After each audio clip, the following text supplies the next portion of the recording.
Hello, दूध वाला आगे भाई दूध घन गिनो।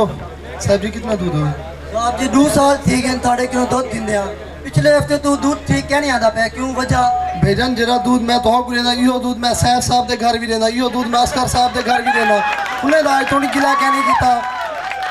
यार असगर साहब तो आप आते पे उन्होंने घर तो ठीक वेंदा पे दूध लेकिन साढ़े घर ठीक क्या नहीं आता पे ना।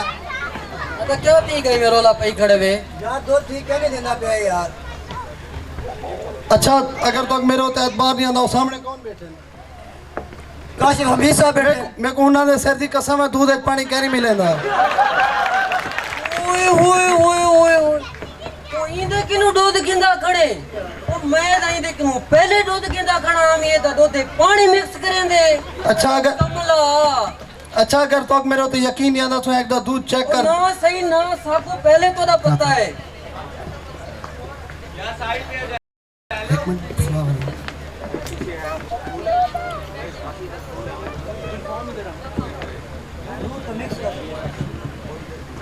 सही जड़ा तुसा सब दूध पिलेंदे खड़े वे ना इलाके च पिलेंदे खड़े वे एक दो चेक दे करो, ये सतलू दा दूध है एक दो चेक दे करो सही ये तो तुसा पानी दे विच दूध मिक्स सर एक बार चेक दे करो सबको पहले पता है सर चेक दे करो एक दफा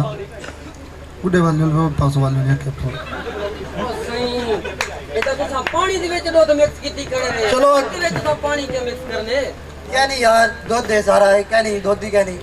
अच्छा अगर तो मेरे होते यार अगर तो मेरे होते यकीन नहीं आंदा और सामने जो बंदे बैठे हैं मैं उन्हें ने पूछदा अगर मेरे दूध एक पानी मिक्स है जरी सजा रखे सो मैं कबूल करे सो क्या नहीं यार बिल्कुल क्या नहीं तुसा उन्हें को चेक करा गिनो जो मन दे तो उन्हें को मना गिनो